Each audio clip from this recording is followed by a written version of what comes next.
It started the way slow deaths always start. Quiet, polite, and full of paperwork.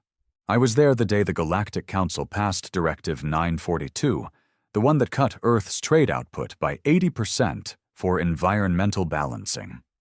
A clean way of saying, you're too loud, too fast, too human for our kind. They smiled when they said it. They always did. We were the newcomers in the council, barely a century into space travel, still learning the ropes of diplomacy, trade etiquette, off-world negotiations. We tried. God knows we tried. Sent our best minds, our most reasonable diplomats. All smiles, all open hands, and we were punished for it. See, the other species in that ivory tower coalition? They hated us. Not out loud, of course. That would have been too honest. No, they hid it behind bureaucratic walls, passive-aggressive treaties, and whisper campaigns about primitive instincts. They saw our fire and wanted it gone. The council chamber on Varel Prime was a floating cathedral, miles wide, glowing silver and blue, polished like a sanctified lie. I sat in the human delegation box, watching them vote to starve our planet. My name's Commander Rylan Maddox, and that day something broke inside me that would never heal right again. Back home, our orbitals went dark within months. Fuel rationing hit the Martian colonies first. Earth's coastal cities turned black at night. Hospitals ran backup generators for surgeries. Food shipments stalled, then stopped. I got daily updates, each one heavier than the last. Civil unrest in Lagos. Meltdown in Lunar 3. Famine reports confirmed in Southeast Eurasia.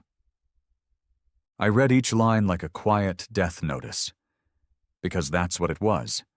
They didn't shoot us, they didn't invade, they just bled us like leeches with law degrees. And our leaders? They bowed. They called for calm. They used words like cooperation, grievance procedures, and intercultural misunderstanding. I used different words. Words like retaliation, counterstrike, and retribution. And I wasn't alone. There was a growing storm beneath all the silence. Cargo haulers reprogrammed their engines to military specs. Old Earth war veterans were showing up in the asteroid belts. Moon-based labs that were once peaceful began going black on satellite feeds. The council thought they'd castrated us. They had no idea what kind of monsters they were building out of starvation. I got the message from General Roan, one of the last Earthborn high commanders who hadn't sold his balls for peace. His voice came in through a cracked relay system. "Rylan," he said, "we're done asking. The burn order is approved. You know the targets." I didn't respond. I didn't need to. That night, I suited up.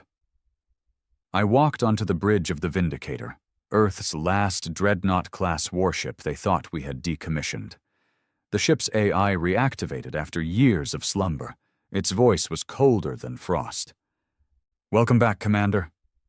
Mission parameters?" "Varel Prime," I said. "Burn it until they remember what it feels like to fear humanity." The lights dimmed red.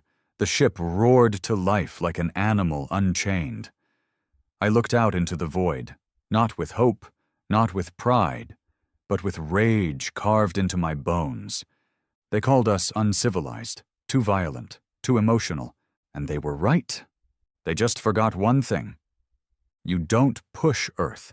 You don't corner a species that learned to survive its own hell. You sure as hell don't starve us.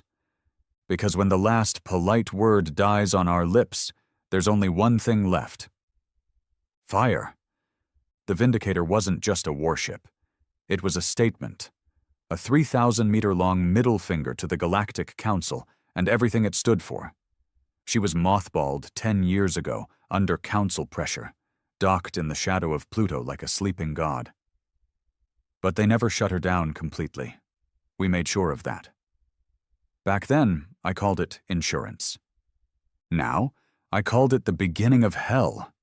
Inside, the walls still smelled like fuel and gunpowder. She was alive again, her reactors humming, gravity stabilizers spinning up. the cold steel of war stirring under my boots. I walked down the central deck alone, past empty crew bunks, flickering consoles, and sealed armories. The AI spoke again, voice low and emotionless. "Commander Maddox, weapon systems primed, nuclear payloads secured, railgun coils charged, awaiting full crew complement." "No crew," I muttered. "This one's personal." "Acknowledged. Engaging solo combat protocol. Manual override granted." I stood in the command bay, staring at a hologram of Virel Prime, home of the Galactic Council, 78 million alien dignitaries, senators, trade lords, aristocrats, every one of them complicit, every one of them clapping while Earth rotted. The AI highlighted the Capitol spire. "Primary political target locked. Collateral damage estimate." "Spare me the numbers." Understood. See, this wasn't war the way they knew it. This wasn't about fleet maneuvers or diplomatic warnings. This was something deeper, older. The kind of violence that doesn't need orders, only a reason. And they gave us one. They gave us thousands. Starved children, frozen outposts, empty food lines, dead civilians. I opened the comms channel. Not to Earth Command. They didn't have the stomach for what came next. I called the outer line. The outer line wasn't official. It wasn't legal. It was made up of ex-pilots, ex-soldiers, smugglers, tech engineers, angry colonists, Martian miners, asteroid pirates, people the government disavowed long ago. They lived in the shadows of failed treaties, working in salvage yards and illegal orbital hubs. People like me. The signal pinged across the dark side of Saturn's rings. I waited.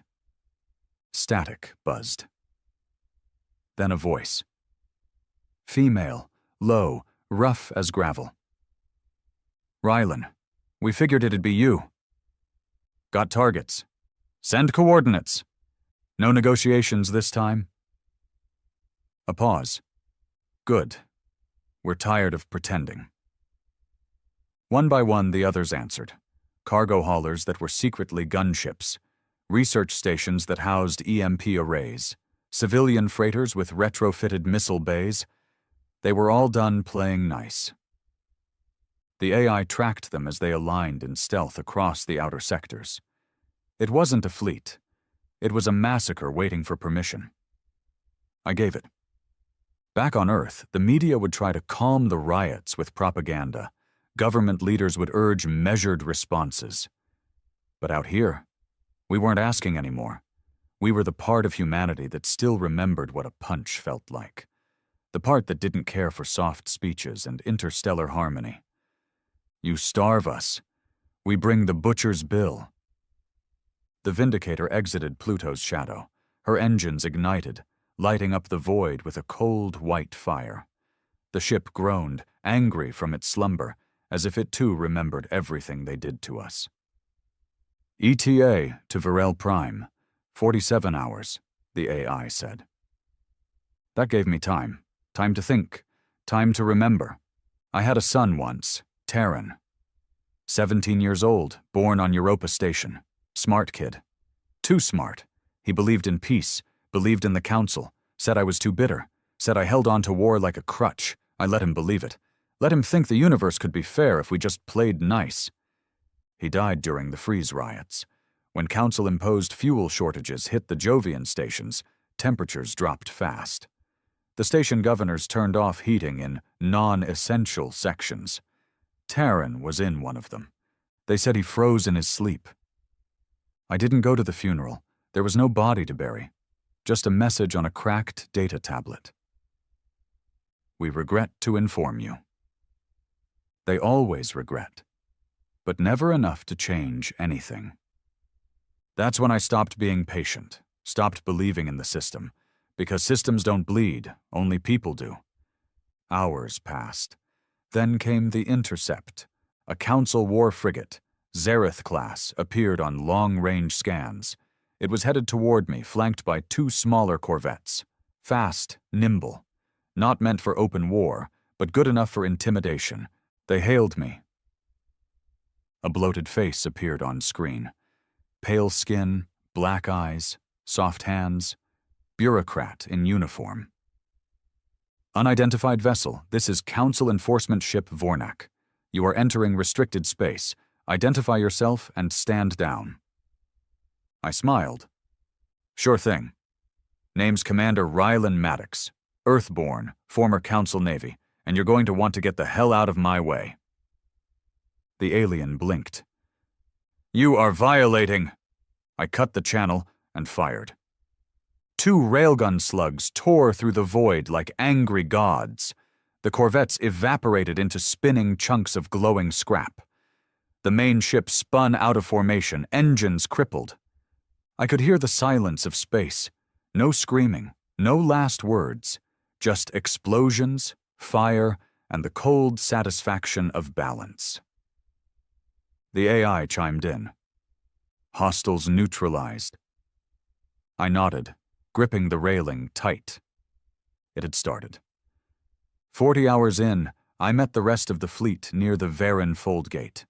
Over 24 ships, each held together with hate, duct tape, and human desperation. Smugglers, pirates, mercs, every one of them armed and smiling like demons. They weren't soldiers. They were revenants, living ghosts carrying Earth's pain on their backs. A broadcast went out. Not from me, from them. The Echo Rebellion, as the media would later call us, sent a live message to the Galactic Council. A woman's voice, sharp, defiant. To the dignitaries of Virel Prime, we are done waiting.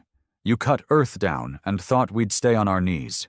You turned peace into a cage and called it order. We remember the famines. We remember the blackouts. We remember the dead. This is not a declaration of war. This is a reckoning. Humanity is not your experiment. We are the fire you thought you'd snuff out. Brace yourselves. The transmission ended. Council comms went silent. No response. No apology. Cowards! Then came the final jump. The fold gate cracked open, spilling our fleet into Virel space. No fanfare, no speeches, just war. Virel Prime hovered below us, a planet of towers, spires, glowing cities, and luxury domes. So proud, so clean. It made me sick.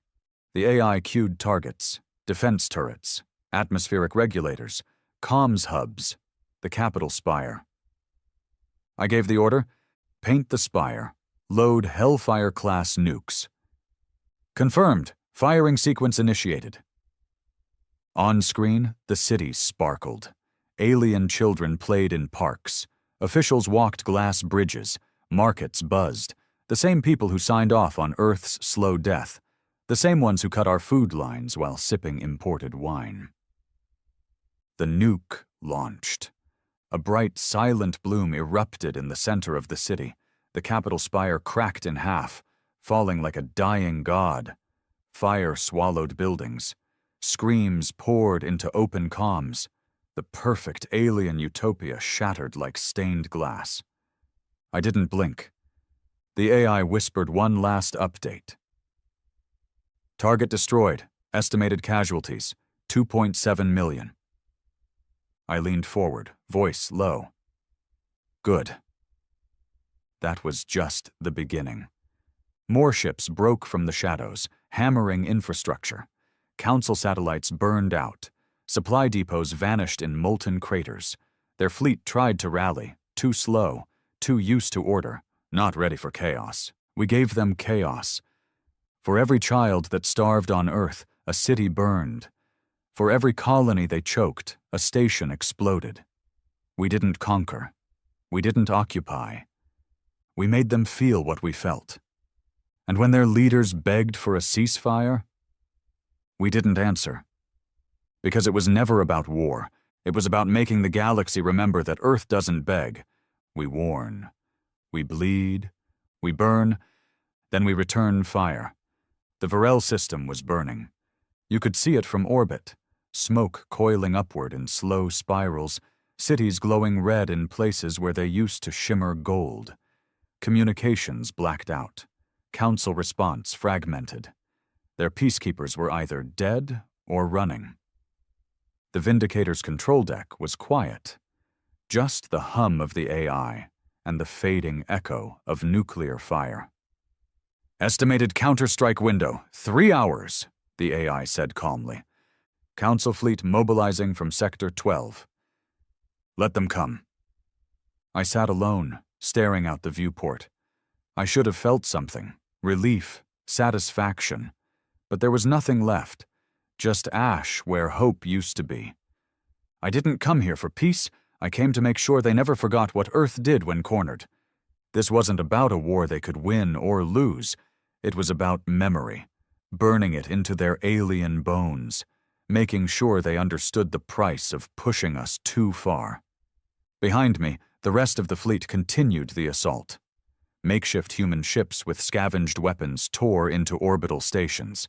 Former mining rigs reconfigured as artillery platforms pounded the planet's surface. Human voices, angry and righteous, filled the comms. One transmission stood out. A voice, old, raspy, broken. This is Admiral Hune of Council Command. Cease fire, please. Civilians are dying. We are open to negotiation. I picked up the comm. Yeah. And what were we? When you starved us? When you froze our children? When Earth cried for help and you gave us rules and silence? We didn't mean... You meant exactly what you did. I cut the channel. The AI didn't comment. Machines don't judge. They just execute. Commander, incoming fleet signature detected. 11 Council warships entering system. Primary carrier, Taranthus class. Flagship confirmed. Finally, the retaliation had arrived. I stood, spine aching, fists clenched at my sides. Let's greet them properly. The Taranthus-class carrier was the size of a city, its sleek white hull glowing with council crests. Clean, arrogant, dignified. The kind of ship they used for peacekeeping operations, which usually meant bombing the weaker species into submission while sending a PR statement about galactic stability. Not today. I launched the Vindicator's countermeasures. Missiles surged through space. They weren't elegant. They weren't silent. They screamed, like Earth did. Their shields held for a moment, long enough for them to realize this wasn't a protest. This was vengeance. Railguns opened next, slicing into their forward escorts. Frigates cracked, hulls ruptured. The carrier took a glancing hit. Enough to hurt, not enough to kill. Didn't matter. That wasn't the goal. I didn't want a quick death. I wanted them to understand. Multiple council vessels broadcasting surrender codes, the AI said. Disable their comms? Acknowledged. I wasn't here to listen. I was here to show the galaxy that humanity was done playing nice. Behind me, the fleet surged forward. Ram ships collided with council destroyers, tearing chunks out of hulls. Smugglers dropped mines in formation. Martian bombers carpeted orbital docks. The battle wasn't clean. It was personal. These weren't soldiers fighting for flag and pride. These were survivors. Rebels. Men and women who buried family in cold graves and never got an apology. And now they wanted blood. 20 minutes in, the sky was full of fire and broken metal. Council ships drifted in pieces. Escape pods fled in every direction. Some got away. Some didn't. One came close. It hailed us. A young voice, desperate, shaking. Please, there are children aboard. We're just medical personnel. This isn't... I stared at the screen.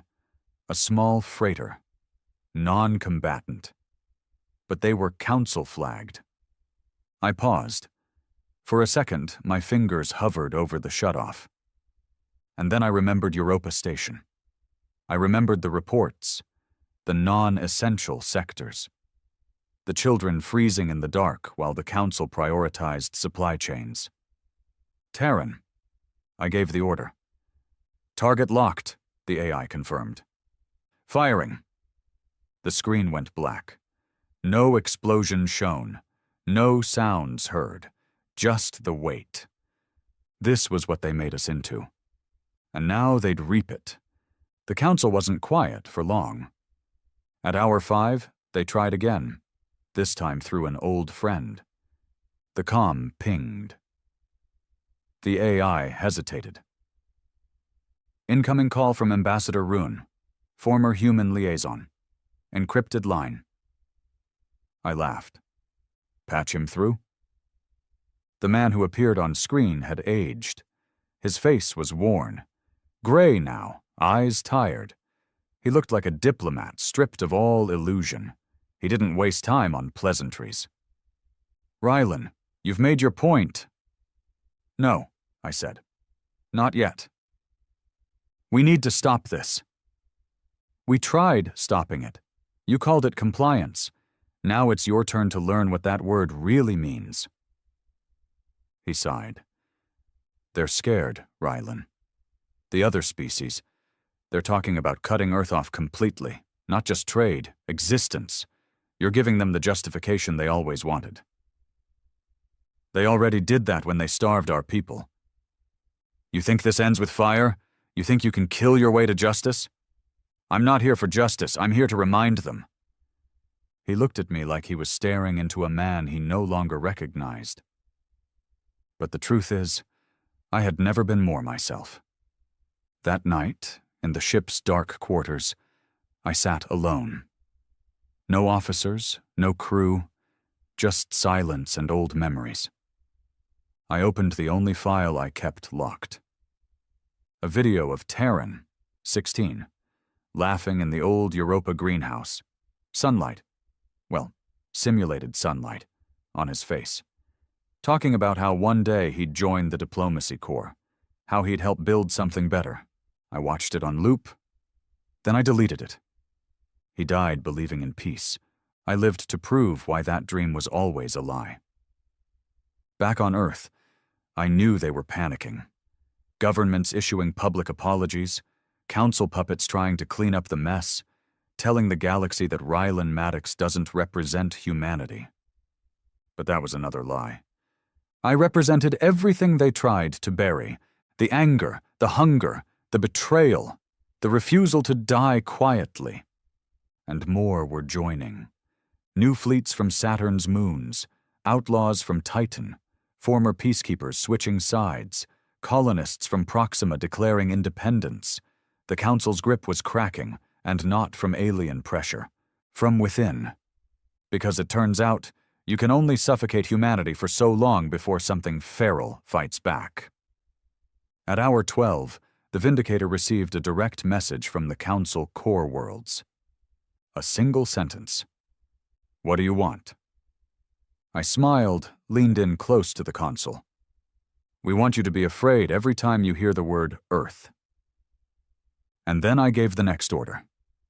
Target, Council Archive Hub, Artheon 5, the data center for every law, treaty, and vote they ever passed. A city-sized vault of lies. We erased it, not with bombs, with code, virus bombs planted by the rebellion weeks earlier. The moment I gave the word, entire centuries of documentation, history, and policy vanished. Their laws burned in silence. The Council tried to back it up, but the backups were already gone. They'd stolen our future with bureaucracy. We just erased theirs with a keystroke. You can't govern a galaxy when no one remembers who you are. When the Vindicator turned, the stars behind us were red. The smoke of vengeance drifted across the void like a flag. The Council wasn't just bleeding ships. They were bleeding faith. And faith, once gone, doesn't return with policy. The AI broke the silence. Message received from Earth Command. I paused. That was new. Play it. A gruff voice came through. Older, worn, Earth accented. Commander Maddox, this is General Kerr. The world governments are folding. Council is threatening species-wide sanctions. You've shattered diplomatic order. Congratulations. You made history. He exhaled. Now here's the real news. You've got half the colonies calling you a hero. The other half wants your head. Earth split. But it's too late to stop you. You've lit the fuse. Just thought you should know." He hesitated again. "For what it's worth, my son died on Lunar 3 during the blackouts. I didn't believe in this path, but I get it now. Do what you have to." The message ended. I sat there, fists on the steel desk. And for the first time in years, I didn't feel alone. This wasn't a rebellion anymore. It was a movement, a virus of fire spreading from Earth across the stars, infecting every suppressed voice, every forgotten colony, every man who buried a child and was told to be quiet.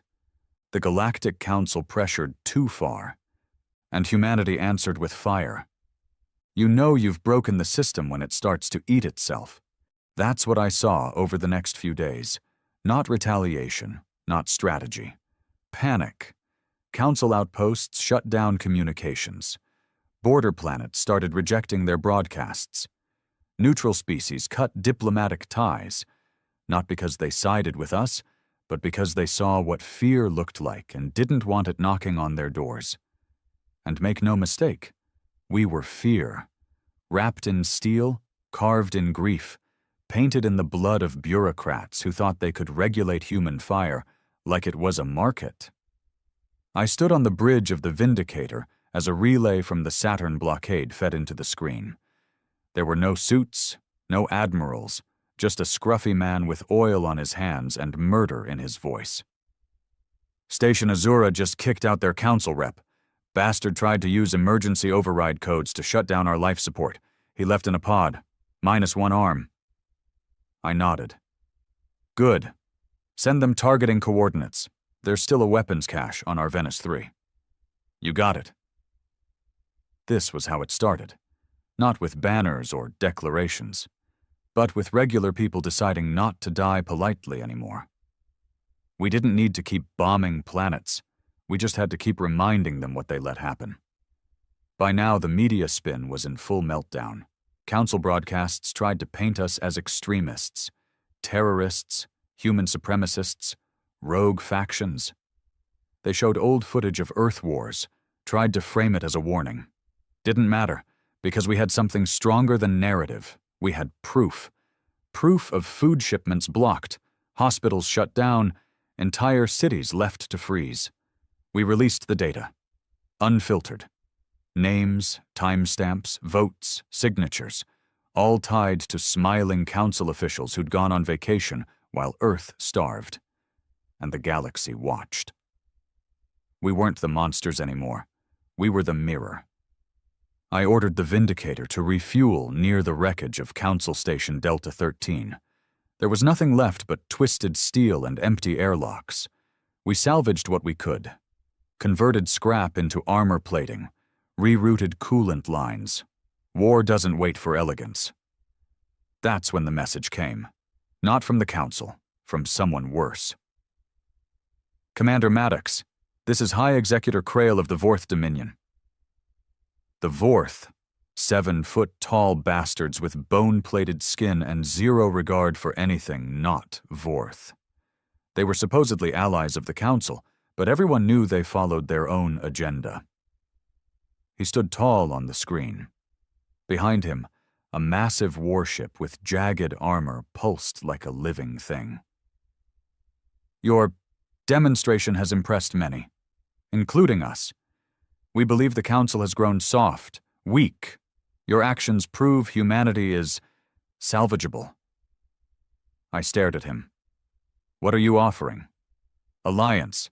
The Dominion supports strength. We watched your retaliation with appreciation. Fight with us, and we can carve out a new order, one where Earth is respected." I leaned in. "You're not offering respect. You're offering a leash with a longer chain." He smiled. The Vorth version of it, anyway. More teeth than comfort. "Be careful, human. Pride has undone better men." I cut the channel. The Vorth weren't allies. They were vultures, waiting for the Council to fall so they could sweep in and pick the bones clean. and they thought I'd be their blade. They didn't understand me at all. This wasn't about power. This wasn't about empire. It was about vengeance, plain and raw, and no other species could carry that kind of fire without turning it into tyranny. Only we could weaponize grief and make it righteous. The next target wasn't military. It was symbolic, the Hall of Unity on Caressa Prime, a massive cultural hub where all council laws were ratified, a monument to intergalactic peace, built on polished stone and artificial waterfalls. Children were taught there. Treaties were celebrated. And it was the same hall where the votes passed that stripped Earth's mining rights, crippled our transport systems, and forced rationing that killed millions. They wanted to write history from there. So we erased it. The strike came silent. We used repurposed orbital haulers loaded with vacuum charges, non-nuclear, non-radioactive, pure concussive devastation. The moment the charges hit, the building collapsed inward like a house of cards in a vacuum. No lights, no warning. Just a message carved into the rubble. Remember Earth. We didn't take credit, didn't broadcast speeches. We let the crater speak for itself. The fallout was worse than we expected. Species that had nothing to do with Earth suddenly started protesting the Council. Riots broke out on Council-aligned planets. Alien citizens pulled their ambassadors out. Whole trade routes shut down, not by force, but by fear. And through it all, Earth said nothing. Because we didn't need to. We had become the silence between explosions. But every war has a crack. Ours came in the form of Lieutenant Arik Hale. He was one of ours, born in the Ceres Belt, fought with the rebellion since the first shot, ran supply lines, organized colony strikes, loyal, brave, until he wasn't. He defected, took with him detailed logs, fleet positions, encryption codes, spilled it all to the Council in exchange for immunity and a seat in the new Reconciliation Committee. Coward. We found him on Vixari Station 2 days later. I didn't send assassins. I didn't send a fleet. I went myself. The station guards were too stunned to resist. Some even stepped aside. I found him sitting in a luxury suite, surrounded by alien diplomats who flinched the moment they saw me. He stood, tried to talk. "Rylan, you don't have to do this." I walked up, took out my sidearm, and shot him in the kneecap. He screamed, collapsed. "I'm not killing you," I said. "You get to live. But you'll limp for the rest of your miserable life, and every step you'll remember what it cost you to sell out the people who bled with you." I walked out as he cried on the floor, guards too scared to move. Back on the Vindicator, the AI brought in the latest report. Multiple species proposing a council dissolution. Coalition of Midworlds offers temporary ceasefire to Earth-based forces. I laughed. They were breaking. Finally. But we weren't done. Not yet. Because there was one last target. One final monument to burn, the council seat on Kiral 9. Their hidden planet, secure, untouchable, known only to their inner circle. We found it. Thanks to Arik's files, before he ran, he gave us the coordinates to their true center of power. Not the spires, not the ceremonial chambers. The real throne room. Buried under layers of shields, black site encryption, and defense fleets. We loaded the coordinates. We armed every missile we had. And I stood in front of the crew, in the core deck, as they looked to me for the final word. "This isn't about revenge anymore," I said. "This is about making sure the galaxy never forgets what they let happen. This is the end of their illusion, the end of their pretty words and quiet genocide." No applause, no cheers, just grim nods. Because we all knew we might not make it back. But that didn't matter, because we weren't fighting to live. We were fighting to make sure our dead were heard. The Vindicator turned toward Kiral 9. Engines hot, weapons locked. The fire was almost done burning. But we weren't finished yet. The approach to Kirill 9 wasn't like the others. There were no welcoming beacons, no transit hubs, no planetary traffic, just silence. Dead quiet, like the galaxy itself was holding its breath. That was how you knew you'd found something sacred, the kind of place so heavily protected they didn't even want to acknowledge it existed. But we had the coordinates now, and we weren't coming for negotiations. I stood on the command deck of the Vindicator, hands clasped behind my back, staring at the ghost of a planet on the main screen. It hovered in space like a secret. Dark green atmosphere, massive rings, no cities, no signs of civilization, on the surface at least. But the AI read the heat signatures below. Multiple subterranean facilities detected, defense matrix active, quantum shield grid in place, high-density antimatter readings, indicative of planetary-scale weapons. Perfect. They'd hidden their sins well, buried them in boardrooms and files and shallow graves, under smiles and protocol. But even gods bleed when the earth is scorched.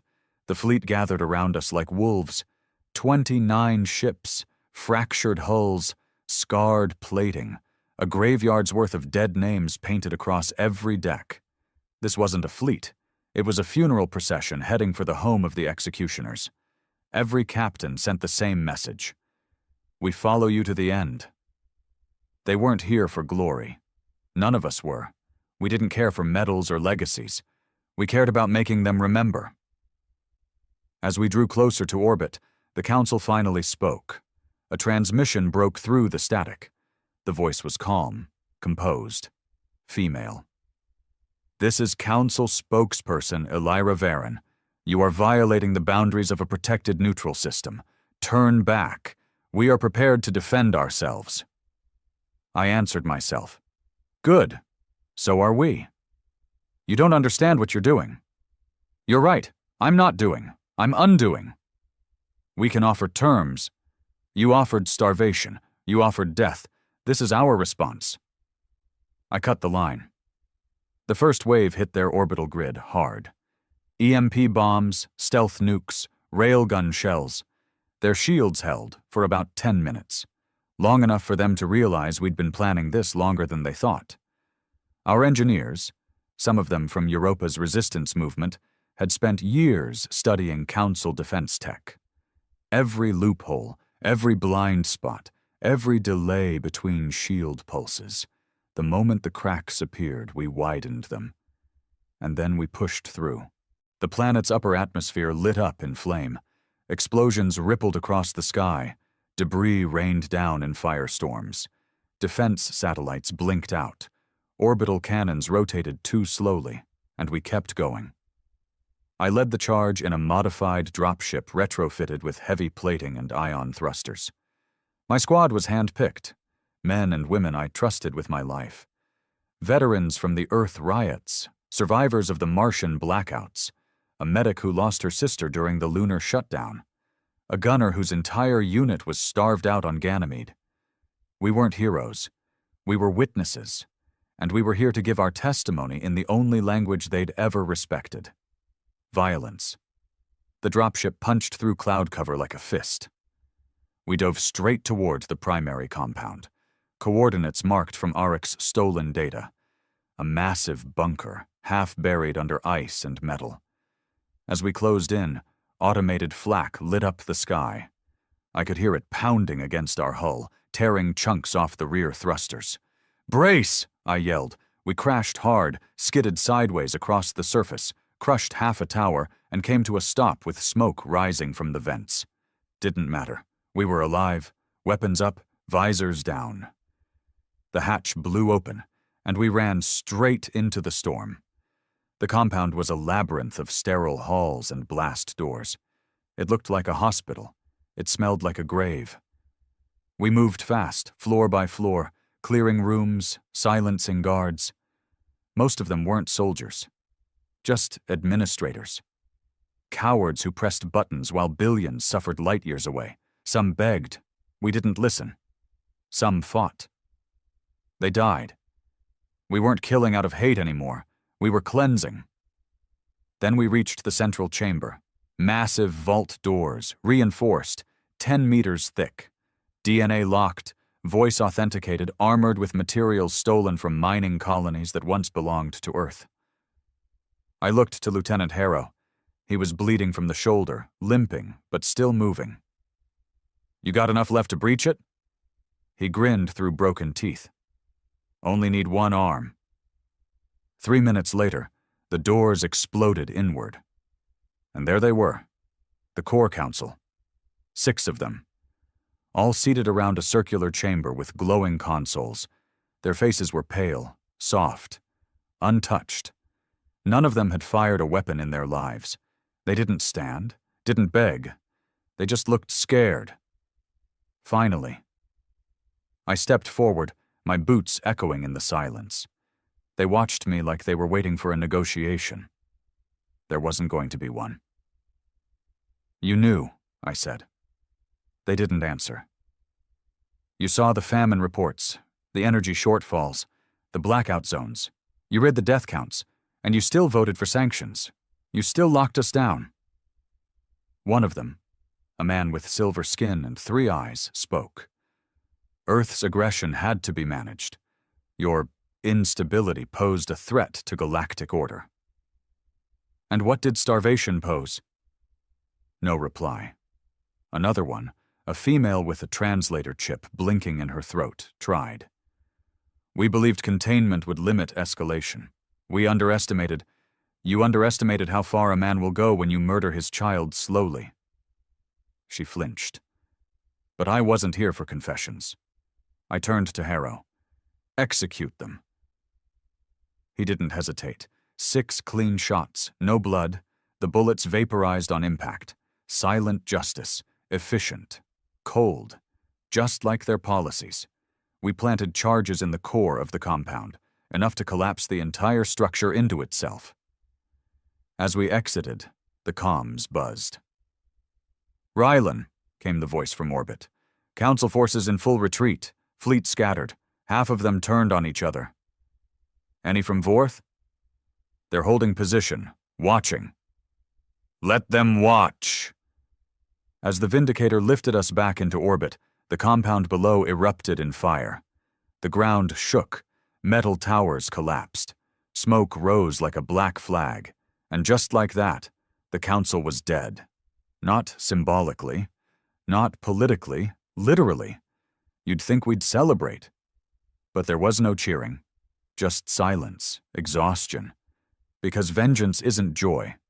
It's a weight. And once it's done, you're left carrying the pieces of what it cost. Back aboard the Vindicator, I went to my quarters, removed my gear, sat down. For the first time in years, the rage stopped boiling, and all that remained was a photo. Terran. Smiling. He never saw any of this, and maybe that was mercy. The AI's voice came softly. "Commander, incoming message, from Earth." "Play it." It was a boy, no older than 12, dirt on his cheeks, pale skin, a shaky voice. "My mom said you're the reason we're not hungry anymore. She said you scared the monsters away. She said, thank you." I didn't speak, didn't trust my voice. But in that moment, I knew. We had changed the galaxy, not for power, not for revenge, but to make sure no child ever again had to whisper thank you through tears, just for being fed. Kirill 9 burned behind us as we left. The Council was gone. Their archives erased, their monuments shattered, their power broken, and in their place, a memory of Earth, of fire, of the day humanity stopped asking for mercy. I thought it would feel different, that after Kirill 9 burned, I'd feel peace, not joy. I gave up on that a long time ago, but maybe some kind of stillness, a quiet. It never came. All I got was the same silence, the same dull ache in my ribs, the same taste in my mouth, metallic and cold. We'd wiped out the Council, erased their stronghold from history, executed their leaders, pulverized their legacy. And yet somehow, the galaxy kept spinning. That was the first sign that something was off. 3 days after the fall, the Vindicator remained in orbit. The fleet scattered across nearby systems, refueling, repairing, waiting for orders I hadn't given. I kept my mouth shut. Because honestly, I didn't know what came next. Killing the Council was the plan. It was always the plan. But vengeance is a short-term solution. It burns fast and it burns everything. So now we had a galaxy on fire and no blueprint for what came after. That's when the transmission started, from all corners of space, not from enemies, from humans. First came the colony governors, places like Lysander's Reach, New Kyoto, Mars District 14. Each one sent the same kind of message: admiration, gratitude, then a demand. With the Council gone, we declare independence. No more Earth oversight, no more taxes. Long live the free colonies. Then came the radicals. You proved the galaxy only respects strength. It's time we stop hiding it. Earth first. No more peace treaties. No more species equality. We'll make them kneel. Even from Earth itself, the unity we thought we'd fought for started cracking. The Eurasian Union threatened to break away from the unified Earth Parliament. The North Atlantic Defense Pact wanted to build their own fleet. For protection. And worst of all, a man named Brant DeLong, a former military captain I'd once served with, declared himself Chancellor of the Reclaimed Earth, with a militia twice the size of what was left of our actual military. Said I inspired him. Said I was the hammer that opened the gates to a new empire. I wanted to shoot myself the second I saw his broadcast, because I knew what was coming. We'd become the symbol of resistance. Now we were becoming the excuse for conquest.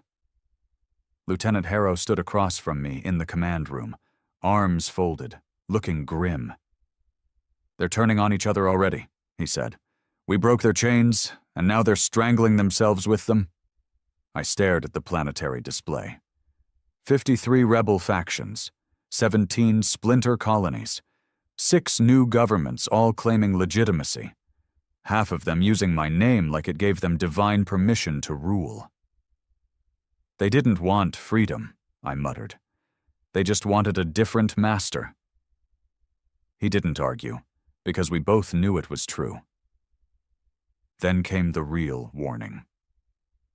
A transmission from Vorth space, unencrypted, loud, public. It was High Executor Crael again, the same bastard who tried to recruit us before the siege. "To the species of the galaxy, the Council is gone. Peace has failed. You may blame the humans, or you may thank them. It no longer matters. What matters is this. The age of restraint is over. The strong will now shape the stars." I should have seen it coming. With the Council dead, the Vorth weren't going to mourn. They were going to move. I slammed my fist against the console, hard enough to split the skin across my knuckles. The AI chimed in, voice flat. "Multiple Vorth fleets mobilizing. Systems within former Council borders destabilized. Civil war probability, 92%. Civil war? No, it was collapse. We hadn't ended tyranny. We'd shattered the dam holding back every hidden monster in the galaxy, and now the flood was coming. We called a meeting aboard the Vindicator. The first real gathering of what people were now calling the Earth Command. I hated the name, but I hated chaos more. 12 captains, a few governors, a handful of colony leaders. None of them agreed on anything, except that I was the only man they'd follow. I didn't sit at the table. I stood. "I didn't come here to build an empire," I said. "I didn't kill the Council just to replace it with another throne." They stared at me like I was speaking a foreign language. Governor Leeds from Proxima spoke up. "With respect, Commander, someone has to take the lead. If we don't fill the vacuum, someone else will. The Vorth, the pirates, the corporate guilds." "And what?" I cut in. "We play savior? Crown a new ruler under a different flag?" She didn't back down. "No. We protect Earth. We protect humanity, even if that means making hard choices." The room went quiet. And for the first time since Kirill 9, I felt something worse than rage. Doubt. Because she wasn't wrong. After the meeting, I walked the observation deck. Alone. The stars stared back at me, uncaring. I remembered Terran again. Not the day he died, the day he won his school election. He stood on a broken podium, holding a piece of paper, smiling so big his eyes squinted. "I don't want to lead, Dad," he'd said. "I just want to make sure nobody else wrecks things." He died believing in order. And now, I'd set fire to the only order he had. The AI broke my thoughts. "Incoming message. Source, Earth, Priority Alpha." "Play it." The screen blinked to life. A familiar face appeared. Not a politician. Not a soldier. General Roan. One of the last men I trusted. "Rylan, things are unraveling faster than we thought. We need you back. Earth's parliament is falling apart. Armies are forming around ideologies. Your name's being weaponized." I swallowed hard. "Too late for that." "Maybe, but you're still the only one they'll listen to. If we don't act now, we lose Earth. We lose everything." "Then maybe it deserves to fall." Roan's voice hardened. "Don't you dare! You didn't fight this war to let scavengers pick over the corpse." He paused. "Come home, son. One last fight. For the right reason this time." I ended the call and stared at the Earth symbol blinking on the nav screen. Home. Whatever that meant anymore. But maybe Roan was right. Maybe the war wasn't over. Maybe this wasn't about revenge anymore. It was about redemption. The next morning I gathered the fleet, sent the order. Set course for Earth. No more burning outposts, no more destroying monuments. Now it was time to protect what we had left. From the aliens, from ourselves, from the rot still hiding in the hearts of men who think power is their birthright. Because this fire didn't start with the Council, it started with us.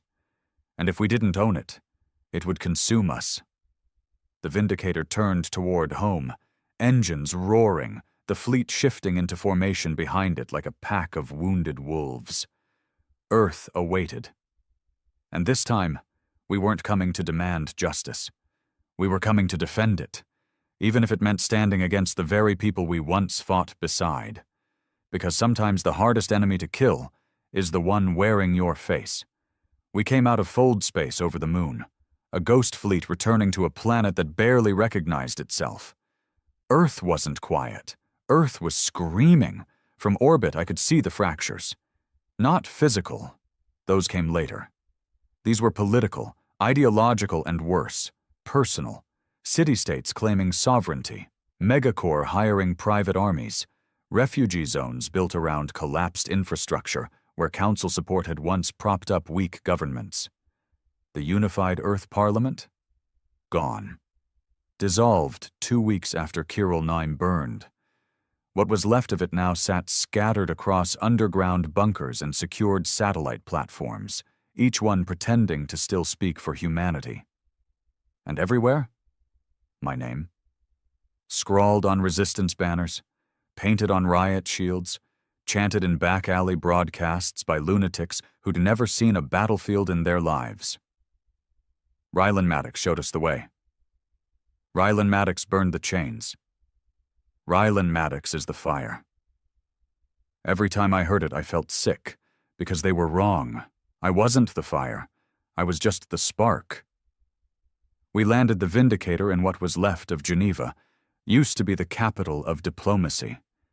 Now it looked like a city that had survived a civil war and was preparing for another. Barricades made from old vehicles. Surveillance drones patrolling shattered skylines. Crowds lining up for ration packs distributed by automated bots, because no one trusted human oversight anymore. I stepped off the ramp and felt dirt under my boots. Real Earth dirt. Not simulated gravity, not metal plating. Home. And somehow it felt more foreign than Varel Prime ever did. General Roan met me at the ruins of what used to be the assembly hall. His uniform was tattered but still worn like a badge of defiance. He didn't salute. We weren't doing ceremony anymore.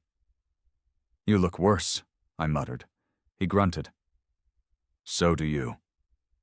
We didn't hug, didn't shake hands, just stared at each other like soldiers who had both crawled out of separate graves and weren't sure whether to shoot or sit down.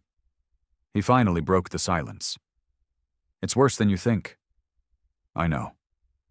"No, you don't." He led me through a corridor lit by emergency lamps and guarded by loyalists armed with rifles and dead eyes, soldiers without a war, patriots with no flag. We reached a tactical briefing room, what passed for a command center now. Holograms lit up the table. Earth's major territories mapped out in blood-red zones, flashpoints, border conflicts, mutiny reports. "Who's leading this mess?" I asked. Roan sighed. "That's the problem. Everyone thinks they are." He pointed to different factions. Brant DeLon's faction took over most of North America, calls it the Reclaimed State, militia-based rule, claims he's restoring Earth's original values, which apparently means armed checkpoints and public executions. The Eurasian bloc splintered. Russia's closed its borders entirely. China's under martial law. There's a rebel group in New Siberia calling themselves the Children of Maddox. I groaned. South America's fighting over trade routes. Africa's holding the line but starving. Mars won't answer our messages, and someone just nuked half of old Cairo trying to cleanse council influence. He turned to me. "You see now? We won the war, Rylan, but we lost the people." I paced the room, fists clenched. They wanted freedom. Now they have it. "They wanted justice," Roan corrected, "but they didn't know what to do when they got it." He walked over, placed a hand on my shoulder. "You're the only one left who can speak and be heard. The name still means something." I shook him off. "They're worshipping a ghost." "Then resurrect the real one." Later that night, I stood outside the old council broadcast tower. Still operational, barely. A skeleton crew ran it on solar batteries and hard faith. Roan handed me the mic. "They'll listen." I stared at the blinking red light. I hadn't spoken to Earth in months. Not like this. Not as a commander, not as a man. I took a breath and spoke. "This is Rylan Maddox. I didn't burn the council to give you new masters. I didn't start a war so you could wear my name like a crown and strangle your neighbors with it. You think this is what justice looks like? Looted streets, blockades, executions? You want to honor Earth? Then fix it. Help the starving. Defend the weak. Rebuild what they tried to erase, and stop pretending I gave you permission to become the monsters we fought. The war is over. Now it's time to prove we deserve to win it." I killed the broadcast, walked out into the cold. The stars above were the same. But Earth, she was still bleeding. 2 days passed. No response. Then came the first signal. Brant DeLon issued a public challenge, a broadcast of his own. He stood atop a monument in what used to be Washington, D.C., surrounded by armed guards and a crowd of thousands. "The hero returns," he mocked. "The man who started the fire now wants to put it out. You're too late, Maddox. We built this world on the ashes you gave us. You don't get to change your mind." He raised a clenched fist. "If you want to stop me, come do it yourself. Face me, or shut up and get out of the way." Roan looked at me across the war table. "You're not going to like what I'm about to say." "Say it anyway." "You have to go to him." "No." "Yes." "He wants a stage. I'm not giving him one." "You already did. The moment you killed the council, you handed him a script. Now you've got to end it." I spent the night staring at Earth's sky. Thought about Terran again. He used to ask questions no kid should have had to ask. "Why don't they care, Dad?" "They do. They just forgot how." And now I was asking the same thing. Only this time, I had to answer it myself. At dawn, I gave the order. pack the Vindicator for a direct drop over the reclaimed state's capital. We weren't bringing an army. Just me, Roan, and 3 loyalists. This wasn't a siege. It was an execution. DeLon wanted a showdown? He was going to get one. We landed just outside his fortress, a repurposed capitol building turned fortress compound. His people waited, armed to the teeth, forming a corridor of rifles and misplaced loyalty. He stood at the end, smug, overconfident. "Didn't think you'd come," he sneered. "I didn't come to talk." He motioned to the stage behind him. "One duel. You win, I disband. I win, you admit I was right." I looked him dead in the eye. "You're not right. You're just surviving in chaos you didn't earn." Then I pulled my weapon. No countdown. No rules. I moved faster. He reached for his sidearm, but I was already on him. 2 shots to the leg, 1 to the hand. He screamed, fell backward. Blood smeared the monument stairs. I walked up, placed my boot on his chest. Let this be the last time Earth bows to a coward with a microphone. I turned to the crowd. You followed him because you were afraid. Now follow truth. I looked down at DeLon and left him breathing, because I wanted Earth to remember this moment, the day the symbol fought back. DeLon's fall didn't fix everything.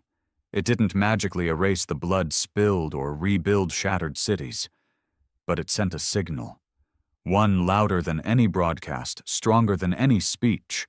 The symbol had stood up for itself, and it hadn't crowned a new king. It hadn't claimed a throne. It had walked away. That's what made it powerful. I didn't look back when I left his compound. The man lay in his own blood, moaning, broken, surrounded by the silence of former supporters who couldn't decide if they'd seen justice or just another type of power. It didn't matter. He wasn't the threat anymore. They were. Back in Geneva, Roan was waiting. "How bad was it?" he asked. "He won't walk again, and if he does, it'll be with a limp Earth will remember." He gave a slow nod. "You didn't kill him?" "No." "Good. Wasn't mercy." He chuckled once, dry. "I know." The days that followed were quiet. Too quiet. No riots, no new rebellion, just a galaxy blinking in confusion, waiting to see what we'd do next. That was the most dangerous part. Not the war, not the fighting, the waiting, because power doesn't die when you kill its figureheads. It mutates, slips into the cracks, rebrands itself, puts on a nicer suit, learns new slogans. We didn't just need to rebuild Earth. We needed to make damn sure we didn't repeat what we'd destroyed. So we got to work. The first move was burning the banners, all of them. Every flag that rose after the Council's fall, reclaimed state, free colonies, Earth Sovereignty Front, they were all symbols soaked in blood, fear, or ego. I made the announcement myself. No more flags, no more factions, no more men carving their names into planets and calling it order. From now on, Earth stands united, or not at all. We didn't offer a new empire. We offered breathing room, 30 days of ceasefire, enforced by every fleet and weapon we still had. 1 month to come together, send representatives, build a real structure, one not born in a bunker or a battlefield. Some refused. They didn't last long. The second step was harder. Justice, not vengeance, not trials rigged by loyalists. Real, bitter, uncomfortable justice. We opened tribunals. Put former Earth leaders on trial for collaborating with the Council. Put Council loyalists in front of the very people they betrayed. And yes, even put ourselves on trial. One man, Colonel Shire, asked me point blank during a hearing. "You led the strikes on civilian targets. You admitted it. How do you justify it?" I didn't flinch. I don't. I explain it. We weren't trying to make friends. We were trying to be heard. The Council wasn't listening.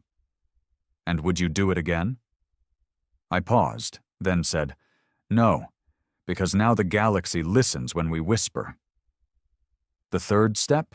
We called it the Unity Charter, A new Earth compact, built from the ground up.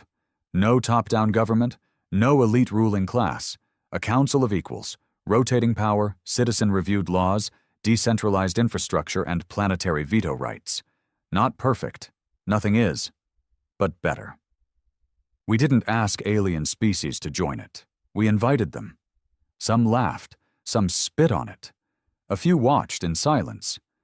But one species, the Aranthi, who'd lost half their trading rights under council corruption, signed the charter live on a global broadcast. That opened the door, and once a door is open, it's hard to close. It took time. Years, probably. But in those first weeks, we saw something different. Not peace, not hope, effort. Martian engineers helping rebuild flood zones in Brazil. Asteroid miners donating resources to Earth's new satellite grid. Former pirates laying down arms in exchange for land and citizenship. It wasn't a utopia, but it was human. I stayed in the shadows during most of it. No podiums, no elections, no statues. I refused every title they offered. President, Director, General of Peace. Hell, one group even tried to name a lunar colony after me. I vetoed it. They renamed it Terran Base instead. That one I let stand. One night, I stood alone at the edge of what used to be the United Nations compound. The walls were gone now, replaced by open gardens and communal fires. No guards, no checkpoints, just people. Talking, disagreeing, trying. Roan walked up beside me, older now, slower. "You could have ruled it all," he said quietly. "I never wanted to." "I know. That's why it worked." We stood in silence, watching kids play in the rubble of the old world like it was nothing more than scenery. They didn't know what the council was, didn't care.